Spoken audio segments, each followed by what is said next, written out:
ലോക്സഭാ തെരഞ്ഞെടുപ്പിലെ സീറ്റ് വിഭജനത്തിൽ എൽ.ഡി.എഫിന്റെ ഔദ്യോഗിക പ്രഖ്യാപനം ഇന്ന്. ഘടകകക്ഷികളുമായുള്ള ആശയവിനിമയത്തിലൂടെ തീരുമാനത്തിലെത്തിയ സീറ്റ് ധാരണ വൈകുന്നേരത്തെ മുന്നണി നേതൃയോഗത്തിന് ശേഷം പ്രഖ്യാപിക്കും.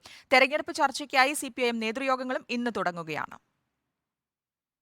ഔദ്യോഗിക പ്രഖ്യാപനം ഇനിയും വന്നിട്ടില്ലെങ്കിലും സംസ്ഥാനത്തെ ഇടതുമുന്നണിയും സിപിഐഎമ്മും കാലേകൂട്ടി തന്നെ തെരഞ്ഞെടുപ്പിലേക്ക് ഇറങ്ങിക്കഴിഞ്ഞു. മുന്നണിയിലെ പ്രധാന കക്ഷികളുമായി ആശയവിനിമയം നടത്തിയ എൽ.ഡി.എഫ് നേതൃത്വം നേരത്തെ തന്നെ സീറ്റ് ധാരണ ഉണ്ടാക്കിയിരുന്നു.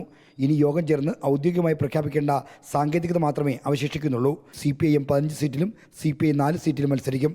കേരള കോൺഗ്രസ് എമ്മിന് 1 സീറ്റും നൽകി. UDF വിട്ട് കേരള കോൺഗ്രസ് എം ഇടതുമുന്നണിയിലേക്ക് വന്ന ശേഷം നടക്കുന്ന ആദ്യത്തെ ലോക്സഭാ തെരഞ്ഞെടുപ്പാണിത്. UDF ഘടകകക്ഷിയായിരിക്കും മത്സരിച്ച കോട്ടയം തന്നെ അവർക്ക് നൽകി.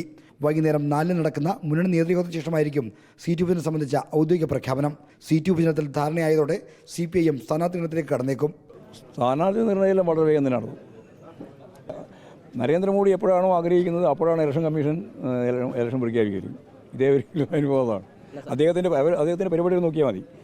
ഏറ്റവും അവസാനം വെക്കുന്ന പരിപാടി ഏതാ നോക്കുക, എന്നിട്ട് ഏതാണ്ട് ഡേറ്റ് തീരുമാനിക്കാം.